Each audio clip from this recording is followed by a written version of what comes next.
കഴിഞ്ഞ കുറേ ദിവസങ്ങളായി മലയാള സിനിമ മാത്രമല്ല ഇന്ത്യൻ സിനിമാ മേഖലയെ ആകമാനം മാലിന്യസമാക്കിക്കൊണ്ടിരിക്കുന്ന ഒരു സംഭവത്തെക്കുറിച്ച് ചർച്ച നടന്നുകൊണ്ടിരിക്കുകയാണ്. അത് വിവിധ മേഖലകളിലുള്ളവരാണ് ചർച്ച ചെയ്യുന്നത്. സാധാരണക്കാർ മുതൽ വീട്ടമ്മ മുതൽ വിദ്യാർത്ഥിനികൾ മുതൽ എന്തിനേറെ പറയുന്നു, നഴ്സറി സ്കൂളിലെ കുട്ടികൾ പോലും ആ വിഷയത്തെക്കുറിച്ച് ചർച്ച ചെയ്തുകൊണ്ടിരിക്കുന്നു. ഇപ്പോൾ അതിന് രാഷ്ട്രീയമായ ഒരു മാനം കൂടി വന്നിരിക്കുന്നു. ആ ഹേമ കമ്മിറ്റിയുടെ ആദ്യ പേര് ഹേമ കമ്മീഷൻ എന്നായിരുന്നു. കമ്മീഷനും കമ്മിറ്റിയും തമ്മിൽ വ്യത്യാസമുണ്ട്. കമ്മീഷന്റെ അധികാരം, പവർ വളരെ കൂടുതലാണ്. അതേസമയം അത് കമ്മിറ്റിയിലേക്ക് താഴ്ന്നു വരുമ്പോൾ അതിന്റെ അധികാരം വളരെയധികം താഴ്ന്നു വരുന്നു. അപ്പൊ അവിടെ നിന്ന് തുടങ്ങുന്നു ഇതിന്റെ രാഷ്ട്രീയ മാനം. പലരും ശ്രദ്ധിക്കാതെ പോയ ഒരു കാര്യം അത് തന്നെയാണ്. കമ്മീഷൻ എന്നുള്ള പേര് മാറ്റി കമ്മിറ്റി എന്ന പേരിലേക്ക് ആക്കിയപ്പോൾ അതിൽ രാഷ്ട്രീയം കൂടി വന്നിരിക്കുന്നു. ആ ഹേമ കമ്മിറ്റി റിപ്പോർട്ടിൽ പറയുന്ന പേരുകൾ ഇപ്പോൾ പലരും സംശയിക്കുന്നത് ചിലപ്പോൾ ശരിയായിരിക്കാം. അതിനകത്തുള്ള പേരുകാരിൽ സിനിമാക്കാർ മാത്രമല്ല, അതിന് രാഷ്ട്രീയക്കാരുണ്ടാവാം, പ്രമുഖ നേതാക്കളുണ്ടാവാം, പ്രബലരായ ബിസിനസ്സുകാരുണ്ടാവാം. അങ്ങനെ വിവിധ മേഖലകളിലെ പ്രമുഖരിൽ വളരെ മുതിർന്ന പത്രപ്രവർത്തകർ, അറിയപ്പെടുന്ന പത്രപ്രവർത്തകർ എല്ലാം തന്നെയും ആ ലിസ്റ്റിൽ ഉണ്ടാവാം. ഇതിനു മുമ്പ് നടന്നിട്ടുള്ള പ്രമാദമായ പല പീഡന കേസുകളിലും ഈ പറഞ്ഞ വിഭാഗത്തിൽപ്പെട്ടവരെല്ലാം കക്ഷികളായിരുന്നു. ആ പീഡന കേസുകളിൽ സിനിമാ ലോകത്തുള്ള അറിയപ്പെടുന്ന നടന്മാര്, രാഷ്ട്രീയ നേതാക്കള്, അറിയപ്പെടുന്ന പത്രപ്രവർത്തകർ, അറിയപ്പെടുന്ന സാംസ്കാരിക നായകന്മാർ, എഴുത്തുകാർ, പ്രമുഖർ തുടങ്ങിയ പലരും അന്നെല്ലാം ആ പീഡന കേസുകളിലെ കക്ഷികളായിരുന്നു. അതുപോലെ ഇപ്പോൾ സിനിമാ മേഖലയിൽ ചർച്ച ചെയ്യപ്പെട്ടുകൊണ്ടിരിക്കുന്ന അല്ലെങ്കിൽ വളരെയധികം വിവാദമായിരിക്കുന്ന ലോകത്തെമ്പാടുമുള്ള മലയാളികൾ മാത്രമല്ല, ഇന്ത്യയിലെ വിവിധ ഭാഷകളിലെ സിനിമാ പ്രവർത്തകരും മാധ്യമ പ്രവർത്തകരും രാഷ്ട്രീയ പ്രവർത്തകരും സാംസ്കാരിക പ്രവർത്തകരും എല്ലാം ഇന്ന് മലയാള സിനിമയിൽ നടന്നുകൊണ്ടിരിക്കുന്ന ചർച്ചയെ അതീവ ഗൗരവമായിട്ടാണ് കാണുന്നത്. എന്താണ് അതിനെല്ലാം കാരണം? സിനിമ തുടങ്ങിയത് എന്നാണോ, അത് അവിടം തൊട്ട് ഇത്തരം വിവാദങ്ങൾ ചെറുതും വലുതുമായ വിവാദങ്ങൾ ഉണ്ടായിട്ടുണ്ട്. ആ വിവാദങ്ങളെല്ലാം അത് വഴിക്ക് വെച്ച് ചായക്കോപ്പയിലെ കൊടുങ്കാറ്റ് പോലെ ഇല്ലാതായിട്ടുമുണ്ട്. ഓരോ സന്ദർഭങ്ങളിലും എന്തിന് അവാർഡ് നിർണയത്തിൽ പോലും ഇത്തരം വിഷയങ്ങൾ കടന്നു വരാറുണ്ട് എന്നുള്ളത് ഒരു വസ്തുതയാണോ അല്ലയോ, അങ്ങനെയും റിപ്പോർട്ടുകളുണ്ട്. താരങ്ങളെ, അഭിനേതാക്കളെ തിരഞ്ഞെടുക്കുന്നത് മുതൽ അതിൽ അഭിനയിക്കുന്നതിന് മേക്കപ്പെടുന്നത് മുതൽ ഇത്തരം വിഷയങ്ങൾ പല വിധത്തിൽ കടന്നു വരാറുണ്ട്. അപ്പൊ അതെല്ലാം ഇപ്പോൾ ഒരു പുതുമ, അല്ലെങ്കിൽ ഇപ്പോൾ അതിനെല്ലാം ഒരു മാനം വന്നത് അതിനകത്ത് രാഷ്ട്രീയം വന്നത് കൊണ്ടാവാം. അവിടെ ശ്രദ്ധിക്കപ്പെടേണ്ട, ചർച്ച ചെയ്യപ്പെടേണ്ട ഒരു പ്രധാനപ്പെട്ട വിഷയം എന്ന് പറയുന്നത് ഈ ഹേമ കമ്മീഷൻ അല്ലെങ്കിൽ രണ്ടാമത്തെ പേര് ഇട്ട ഹേമ കമ്മിറ്റി, ആ ഹേമ കമ്മിറ്റി റിപ്പോർട്ട് എന്തിനാണ് 4 വർഷവും 7 മാസവും പൂഴ്ത്തിവെച്ചത്? അർത്ഥവത്തായ ഒരു ചോദ്യമാണ്. ഇതിന് ഉത്തരം തരേണ്ടത് സർക്കാരാണ്. എന്തിന് അത് മറച്ചു വെച്ചു? ആരെ സംരക്ഷിക്കാനാണ് അത് മറച്ചു വെച്ചത്? ആരെയല്ല, എന്തിനാണ് അതിൽ നിന്ന് ചില പേജുകൾ മാറ്റിയത്? 295 പേജ് ഉണ്ടായിരുന്നത് അതിൽ നിന്ന് 63 പേജുകൾ മാറ്റിയിരിക്കുന്നു. കഴിഞ്ഞ ദിവസം വീണ്ടും മാറ്റിയിരിക്കുന്നു. ഇതെല്ലാം ആർക്ക് വേണ്ടി, ആരുടെ മുഖം രക്ഷിക്കാൻ വേണ്ടി ആണ്.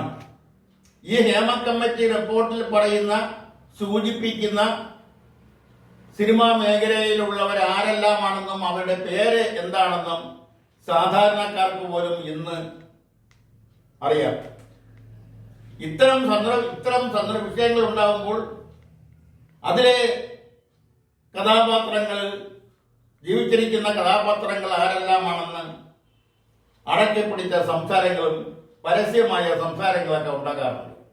അതിനൊന്നും ഒരു ഔദ്യോഗിക ഭാഷ്യം ഇല്ലാത്തത് കൊണ്ടാണ് അതെല്ലാം നിയമത്തിന്റെ മുന്നിൽ വരാത്തത്.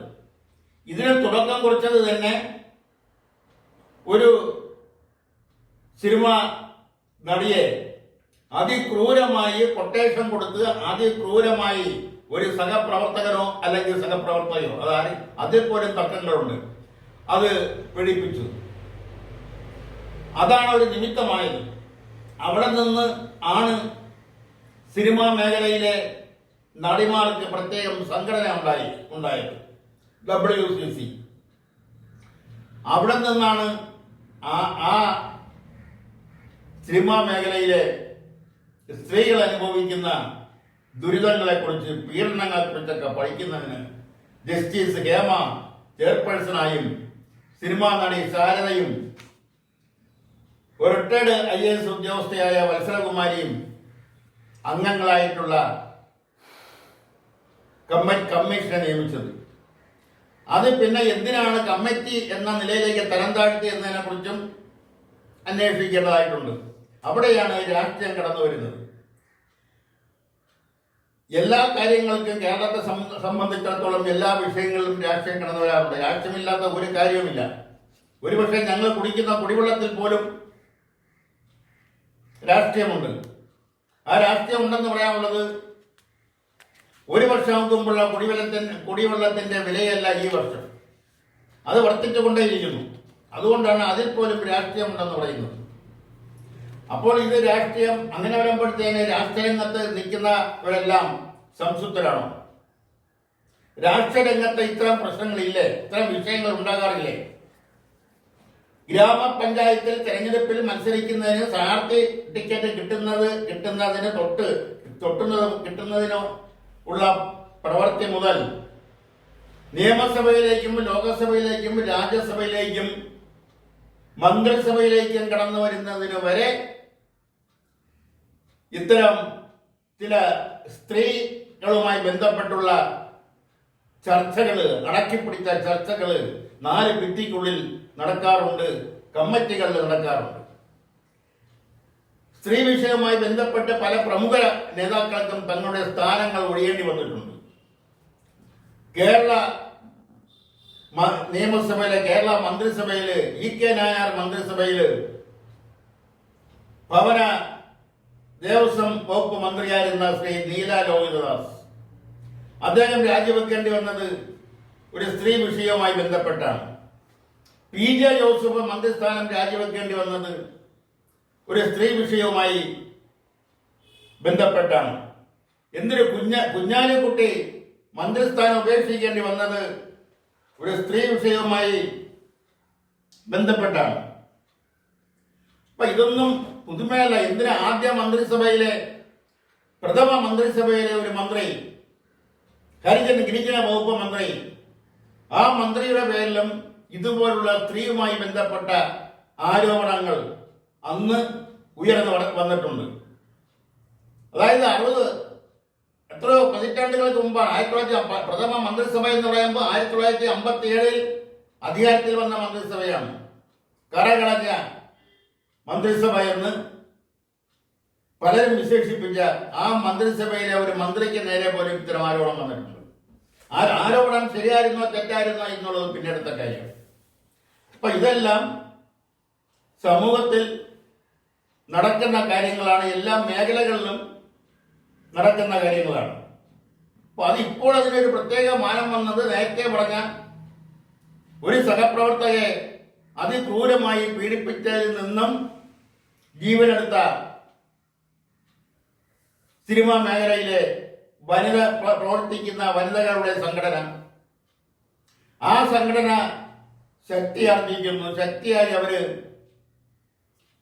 സിനിമാ മേഖലയിലെ സ്ത്രീകള്, നടിമാര് അനുഭവിക്കുന്ന ബുദ്ധിമുട്ടുകൾ, അവർ സഹിക്കുന്ന പീഡനങ്ങളെല്ലാം അന്വേഷിക്കണമെന്ന് ആവശ്യപ്പെടുന്നു. അതിന്റെ ഫലമായി സിനിമാ മേഖലയിലെ സ്ത്രീകൾ അനുഭവിക്കുന്ന ദുരന്തങ്ങൾ, ബുദ്ധിമുട്ടുകളെ കുറിച്ച് പഠിക്കുന്നതിന് വേണ്ടിയാണ് നിയമിച്ചതെന്ന്, പഠിക്കുന്നതിന് വേണ്ടി മാത്രം ആണ് നിയമിച്ചതെന്ന് സർക്കാർ ആണയിട്ട് പറയുമ്പോഴും ആ കമ്മീഷൻ, ഇപ്പോൾ കമ്മിറ്റി ആ മേഖലയിലെ വിവിധ സ്ത്രീകൾക്ക് നേരെ ഉണ്ടാകുന്ന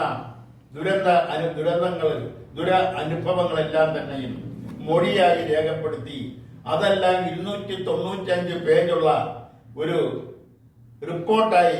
ആയിട്ടാണ് സർക്കാരിന് സമർപ്പിച്ചത്. ആ റിപ്പോർട്ട് അപ്പടി പുറത്തു വന്നാൽ പല ബിംബങ്ങളും തകർന്ന് വീഴുമെന്ന് അന്നേ പലരും പറഞ്ഞു. ആ റിപ്പോർട്ടിനകത്ത് പരാമർശിക്കുന്ന ആരൊക്കെയാണെന്ന് ഏകദേശം ഇന്ന് എല്ലാവർക്കും അറിയാമെന്ന് പറയുന്നത് സമൂഹവുമായി ബന്ധപ്പെട്ട് കഴിയുന്നവർക്ക്, സിനിമാ പ്രവർത്തകർക്ക്, രാഷ്ട്രീയ പ്രവർത്തകർക്ക്, സാംസ്കാരിക പ്രവർത്തകർക്ക് എല്ലാം അറിയാവുന്ന കാര്യമാണ്. അപ്പൊ ഇതിന്റെ എല്ലാം അവസാനം എന്താ, ഇതെല്ലാം എവിടെ ചെന്ന് നിൽക്കും എന്നുള്ളത് വളരെ കൗതുകത്തോടെയാണ് കേരള സമൂഹം കാണുന്നത്.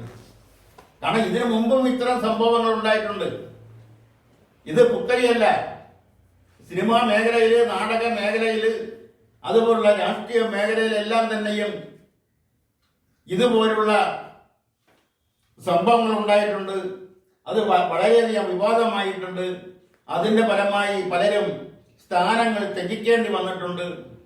അതുകൊണ്ടാണ് ഇത് കൗതുകപരമായിട്ടാണ് കേരള സമൂഹം കാണുന്നത് എന്ന് പറയേണ്ടി വന്നത്. എന്തായാലും ഇതിന്റെ അവസാനം വരെ ഇതിന് അവസാനം ഉണ്ടാവുമെന്ന് തോന്നുന്നില്ല.